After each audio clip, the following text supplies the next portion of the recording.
Episode 1 की शुरुआत में हम एक माओ माओ नाम की लड़की को देखते हैं जिसे उसके डैड वर्डिग्रीस हाउस में मेडिसिन पहुंचाने के लिए कहते हैं और उसे दवाइयाँ देकर कहते हैं कि थोड़ा संभल कर जाना, शहर में किडनैपिंग्स ज्यादा हो रही है। माओ माओ कहती है मैं बिल्कुल ठीक रहूंगी और घर आते वक्त मैं जड़ी बूटी वाले प्लॉट पर रुकूंगी। फिर वो चली जाती है।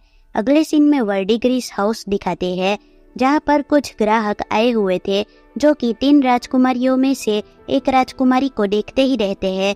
तभी ये बूढ़ा आदमी बोलता है अगर तुम उसके साथ बात करनी चाहते हो तो तुम्हें इसके पैसे देने पड़ेंगे। फिर हम माओ माओ को देखते हैं जो कि अपने हाथ पर किए एक्सपेरिमेंट को देखकर बोलती है इसे ठीक होने में काफी वक्त लग रहा है। तभी यहाँ वही राजकुमारी आती है, बाय द वे इसका नाम पायरीन है, जो बोलती है तुम्हारे हाथ पर फिर से चोट आ गई। माओ माओ कहती है ये मेरे एक्सपेरिमेंट के कारण हुआ है। तभी यहाँ वो बूढ़ा आदमी आकर कहता है फिर से तुम्हारे एक्सपेरिमेंट के कारण कोई धमाका मत कर देना, लेकिन तुम चाहो तो मेरे पास तुम्हारे लिए एक ऑफर है। तुम अपना करियर एक वेश्या बनकर बनाना चाहोगी? यह सुनकर माओ माओ पायरीन को कहती है कि मैंने दवाइयाँ रख दी है। फिर वो वहाँ से बहुत तेजी से भाग जाती है और वो बूढ़ा आदमी बोलता है तुम्हारे डैड को मेरा हेलो कहना। फिर माओ माओ बोलती है वो बूढ़ा आदमी मुझे हमेशा वेश्या बनने के लिए कहता रहता है। उसके बाद वो जड़ी बूटी वाले बगीचे में आ जाती है। तभी वहाँ कुछ किडनैपर्स आकर माओ माओ को किडनैप कर देते हैं एंड माओ माओ बोलती है डैड अब सच में परेशान हो जाएंगे। फिर अगले सीन में हमें शाही दरबार दिखाते हैं जहाँ ल्यूहा नाम की एक लेडी राजा के बेटे को जन्म देती है और दूसरी तरफ राजा की पत्नी गुयोक्यो नाम की राजकुमारी राजा की बेटी को जन्म देती है। और फिर उसके 3 महीने बाद हम माओ माओ को देखते हैं जिसे किडनैपर्स ने इस शाही दरबार में बेच दिया होता है और माओ माओ को इन लोगों की नौकरानी की तरह रखा गया है। माओ माओ सोचती है ये जगह और वो वर्डिग्रीस हाउस दोनों एक जैसे ही है। यहाँ पीछे की जगह उन औरतों का बगीचा है जो राजा के बच्चों को जन्म देती है। वहाँ राजकुमार और उनके परिवार के सिवा किसी और भी आदमी का जाना मना है। इसके अलावा यहाँ पर 2000 रखेल नौकरों के झुंड के साथ 1000 किन्नर भी है और यहाँ हाई और मिडिल क्लास रखेलों के अलावा लड़कियों की सेवा करना हमारे लिए महंगा भी पड़ सकता है और हमारी जान भी जा सकती है। यहाँ बहुत से नौकर पीछे की जगह पर काम करने के लिए अनपढ़ है और अगर मेरे पास कोई रास्ता होता तो मुझे उस जगह से कोई फर्क नहीं पड़ता। क्या मेरे डैड ठीक से अपना ख्याल रख पा रहे होंगे? मैं दवाई खाना चलाकर अच्छी जिंदगी जी रही थी और अभी भी जी रही हूँ, लेकिन अभी मैं यहाँ हूँ तो और क्या कर सकती हूँ। लेकिन यहाँ पर मैं अकेली ऐसी हूँ जो पढ़ी लिखी है, इसलिए ये लोग मुझे पैसे देते हैं जो मेरे किडनैपर्स द्वारा भेज दिए जाते हैं। यहाँ का कहना है कि मेरे जैसी नौकर भी पिछले पद की रखेल बन सकती है। आखिर रखेल के पास ऐसी कौन सी चाबी है, उनका लुक्स या कुछ और? लेकिन मेरी हड्डियाँ और स्किन देखकर लगता नहीं है कि मेरे लिए ये बना है। अच्छा हुआ मैं बाहर नहीं थी, वरना मेरी जान खतरे में हो सकती थी। इसलिए मेरे हिसाब से यहाँ चुपचाप रहने में ही भलाई है और वैसे भी मुझे 2 साल मेहनत करनी है, उसके बाद मैं यहाँ से बाहर निकल जाऊंगी। फिर वो बोलती है मुझे कुछ पीना है। फिर हम माओ माओ की दोस्त को देखते हैं जो माओ माओ को कहती है मैंने सुना है सेंट्रल एरिया में एक बहुत ही खूबसूरत हिजड़ा रहता है और सभी लोग उसी की बात कर रहे हैं, मुझे भी उसे एक बार तो देखना ही है। एंड माओ माओ कहती है एक सुंदर हिजड़ा? अच्छा ऐसी बात है। फिर उसके बाद हमें जिनसी नाम का एक लड़का दिखाते हैं जो लेडी ल्यूहा को अपने बच्चे के कम वजन के कारण परेशान देखकर राजकुमारी ग्योकुयो के पास जाकर कहता है मैं माफी चाहूंगा, डॉक्टर अभी राजकुमारी की देखभाल में बिजी है।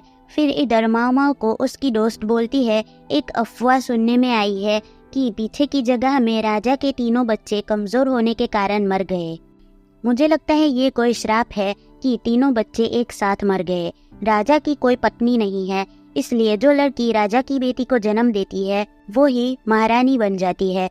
और सुनने में आया है कि लेडी ल्यूहा का बेटा अभी ठीक है, इसलिए पीछे की जगह में लेडी ल्यूहा सबसे ऊपर मानी जाती है। लेकिन ऐसी अफवाह भी है कि राजकुमार सिर्फ ग्योकुयो का ही पक्ष लेते हैं। शायद से बच्चों के मरने का संबंध श्राप से हो सकता है। एक अधिकार की लड़ाई की वजह से ल्यूहा की तबीयत खराब भी हो सकती है, क्योंकि वेद उनके साथ नहीं रहता है। अभी तो लेडी ल्यूहा और उसका बच्चा भी बीमार है। उन दोनों के सर और पीठ में दर्द है, इसलिए मुझे लगता है ये एक श्राप है। तभी माऊ माऊ कहती है श्राप जैसा कुछ नहीं होता है, और फिर वो उसके बारे में सोचने लग जाती है कि हालातों को देखकर लगता है ये श्राप नहीं बल्कि जहर है। अगर ये शाही परिवार के वारिस चुनने के लिए है तो राजकुमार से बात करने से कोई फायदा नहीं है, और ऐसा जरूरी भी नहीं है कि जानबूझकर जहर दिया गया हो। लेकिन ऐसा भी हो सकता है कि ये किसी बीमारी के कारण हो रहा हो। ये मैं क्या कर रही हूँ? मैं एक अफवाह को इतनी गहराई से क्यों ले रही हूँ? ये मेरा अनुमान भी हो सकता है, लेकिन मुझे इन सब के बारे में एक बार गहराई में सोचना चाहिए। तभी वहाँ पास में हल्ला सुनकर वो वहाँ जाती है। वहाँ पर लेडी ल्यूहा लेडी ग्योकुयू को थप्पड़ मारकर कहती है, तुम मेरे बेटे को श्राप देने की कोशिश कर रही हो क्योंकि तुम्हारी बेटी हुई है। ग्योकुयू कहती है, ये तुम क्या कह रही हो? मेरी बेटी भी तो बीमार है। फिर इधर जिनसी को अपने आदमी से ये बात मिलती है और वो ये झगड़ा रोकने के लिए वहाँ से निकल जाता है। और इधर सब लोग आपस में बात कर रहे थे कि क्या ये हड़बड़ाता वेद हिजड़ा है? ये कितना बेवकूफ़ है। माऊ माऊ सोचती है ये वेद हर समय लेडी ल्यूहा के साथ था, लेकिन फिर भी इसका जहर वाली बात पर ध्यान क्यों नहीं गया?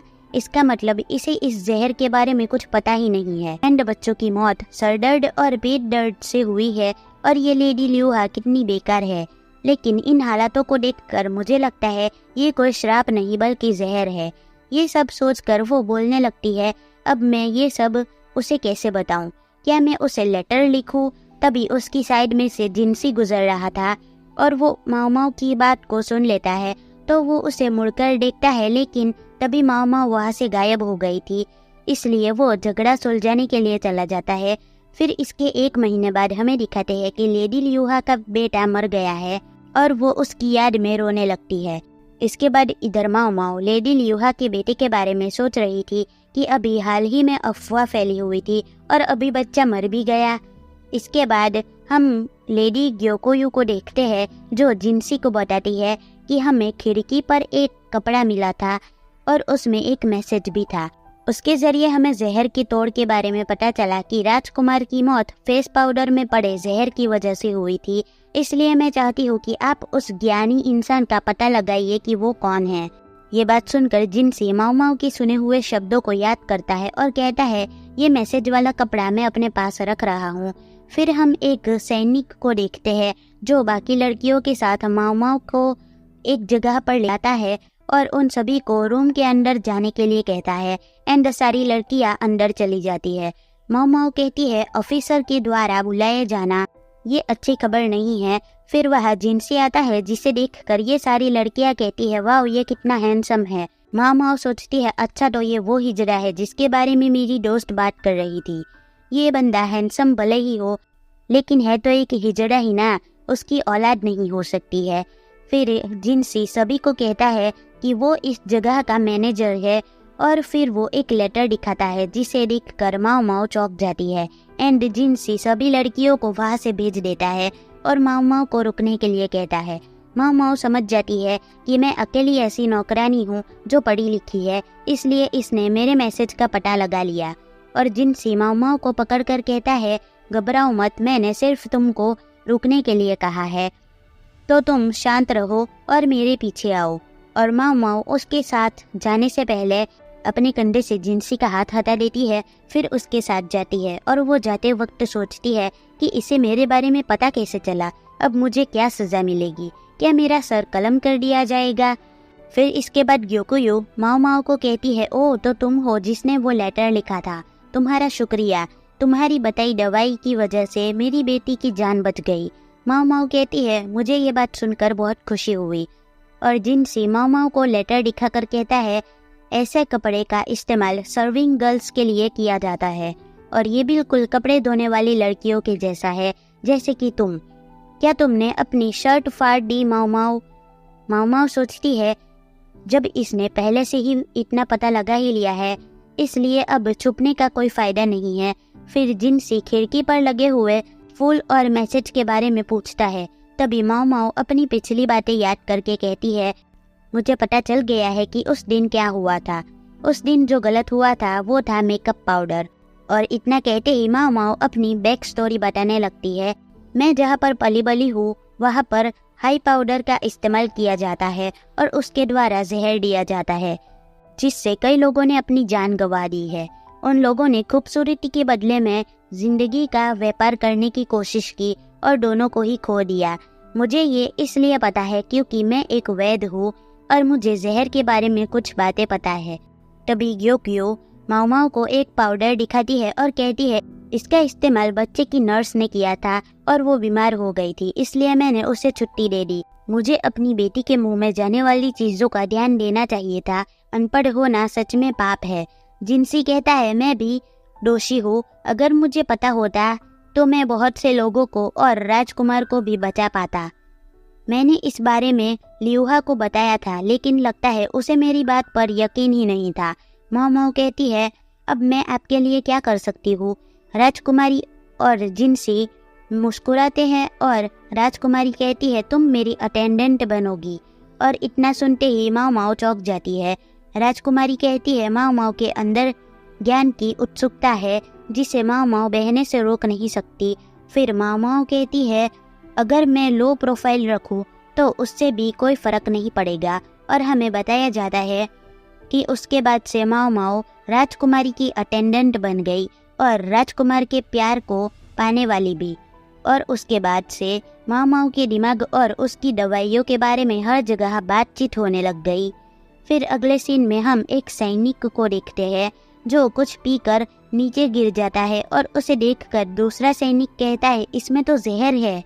और ये एपिसोड यहीं पर ख़त्म होता है। तो मिलते हैं नेक्स्ट वीडियो में। बाय।